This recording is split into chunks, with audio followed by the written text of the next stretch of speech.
I've grown accustomed to solitude, to quieting love's whisper when it calls for me in the trembling hours of the night.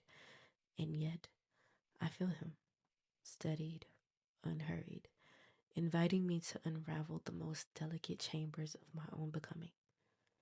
I've long dismissed that invisible pull, that soft bodied thing that felt too distant from the world I knew. The places I once rested were predictable, pillowed enough to sleep, small enough to disappear.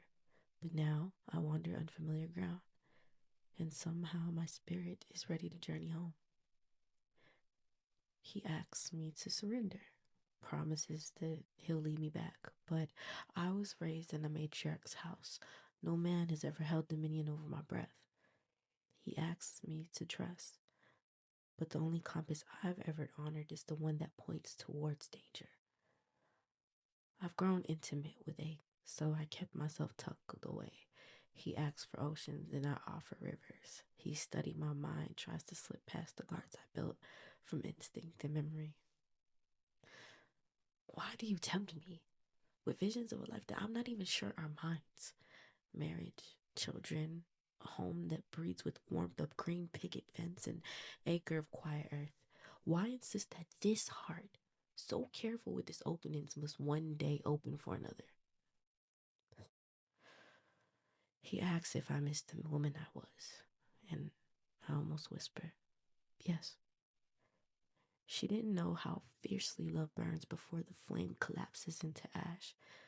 You let the last one betray me without even a warning. I knew I had to leave, but I just couldn't read the hour. I can barely cradle my own emotions. How could I trust them in someone else's hands again? I have made peace with solitude.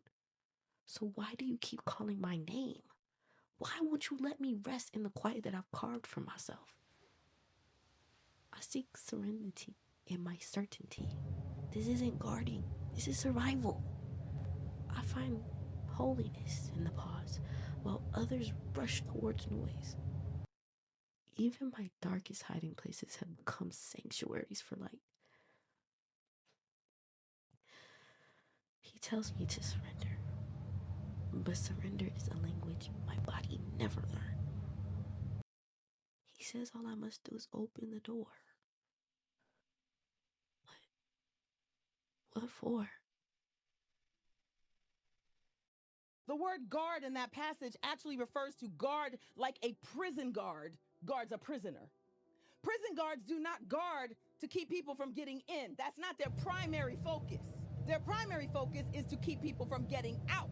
And so when you guard your heart, remember to guard it as a prison guard. There are things in my heart that I cannot let escape. I cannot let my faith be stolen. I cannot let my hope be stolen. I cannot let my love be stolen. I cannot let my peace be stolen. I cannot let good relationship be stolen. I'm guarding. No matter what happens out here, I won't let it out. It's about maintaining what God's pouring into you, not walling everybody away.